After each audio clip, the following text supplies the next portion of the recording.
Shalom, selamat pagi Bapak Ibu Saudaraku yang dikasihi Tuhan. Salam sejahtera buat saudara semua dimanapun berada. Saya mengajak Bapak Ibu Saudara untuk bersaat teduh dan berdoa dalam renungan penuntun kehidupan setiap hari. Kiranya damai sejahtera dan sukacita oleh Roh Kudus senantiasa melimpah dalam hati dan kehidupan kita semua. Tema renungan kita hari ini, sibuk melayani. Ayat bacaan kita terdapat di dalam Injil Lukas 10 ayat 38 sampai 42 dan di dalam ayat 41 berkata, "Tetapi Tuhan menjawabnya, Marta, Marta, engkau khawatir dan menyusahkan diri dengan banyak perkara, tetapi hanya satu saja yang perlu.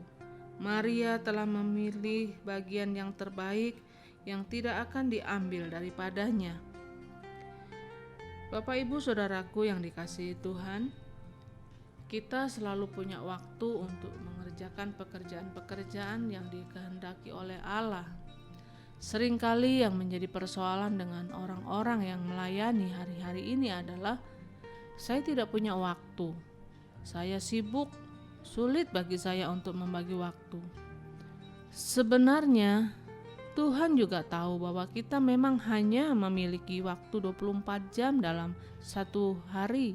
Sehingga jika Tuhan memberi target kepada kita, maka Dia juga memperhitungkan segala sesuatunya. Untuk mengerjakan pekerjaan-pekerjaan yang dikehendaki Allah, kita pasti selalu punya waktu. Hanya seringkali kita selalu disibukkan dengan pekerjaan-pekerjaan yang kita pikir itu adalah yang dikehendaki Allah, tetapi sebetulnya hanya keinginan kita sendiri. Dalam pelayanan ada 4 jenis orang. Yang pertama adalah orang-orang yang tidak peduli dengan pelayanan.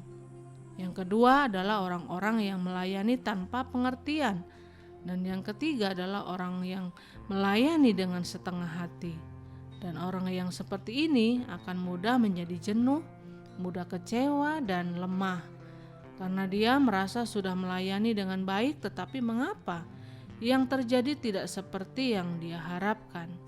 Dan yang keempat adalah orang yang melayani dengan bijaksana. Dia melayani dengan pengertian yang benar, tetapi dia juga melayani dalam pimpinan dan tuntunan Roh Kudus, sehingga dia melayani dengan hasil yang luar biasa. Nah, Bapak Ibu Saudaraku yang dikasihi Tuhan, mengapa orang bisa menjadi terlalu sibuk melayani Tuhan sampai dia sendiri tidak ada waktu untuk Tuhan? Karena kita memiliki pemahaman yang keliru. Seringkali kita pikir semakin kita sibuk berarti semakin kita cinta Tuhan. Yesus senang kita melayani, tetapi janganlah kita memiliki konsep yang keliru bahwa semakin kita sibuk kita akan menjadi semakin baik. Semakin kita sibuk berarti semakin kita cinta Tuhan. Kita harus melakukan pekerjaan yang Tuhan perintahkan dan Tuhan kehendaki, dan lebih dari itu, kita perlu punya waktu untuk bersekutu dengan Tuhan. Nah, mengapa orang menjadi terlalu sibuk melayani Tuhan sampai tidak punya waktu untuk Tuhan? Karena kita tidak menyadari pentingnya mendengar sebelum melayani. Sebelum kita mengerjakan sesuatu, kita perlu mendengar. Seringkali kita sibuk melayani, tetapi kita tidak mau mendengar suara Tuhan. Dan itulah sebabnya banyak orang melayani tetapi akhirnya menjadi kecewa, gagal dan mundur dari pelayanan. Karena dia tidak mengetahui secara persis apa visinya dalam pelayanan dan apa yang Tuhan mau dia kerjakan. Setiap kita memiliki tugas yang spesial dari Tuhan. Karena itu kita harus mendengar apa yang menjadi kehendaknya. Dan yang ketiga, mengapa orang bisa menjadi terlalu sibuk melayani sampai tidak punya waktu untuk Tuhan? Karena kekhawatirannya. Ayat yang ke-41. Seringkali kita melayani karena khawatir. Kita khawatir tidak dapat memenuhi target. Kita khawatir mengecewakan orang lain, khawatir apa yang kita rencanakan menjadi gagal dan sebagainya. Akhirnya kita hidup dengan kekhawatiran demi kekhawatiran, dan itu yang akhirnya menjadi sumber kemarahan dan kekecewaan kita.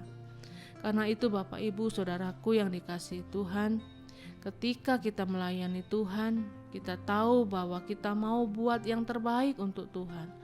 Tetapi selebihnya kita tahu bahwa Tuhan yang akan menyempurnakan pelayanan kita. Karena itu marilah kita terus bersyukur untuk pelayanan yang Tuhan percayakan dan berikanlah waktu yang terbaik untuk terus mendengarkan isi hati Tuhan.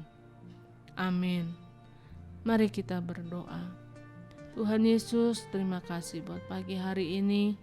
Kami boleh kembali diingatkan oleh firman-Mu yang sudah memberikan contoh kepada kami.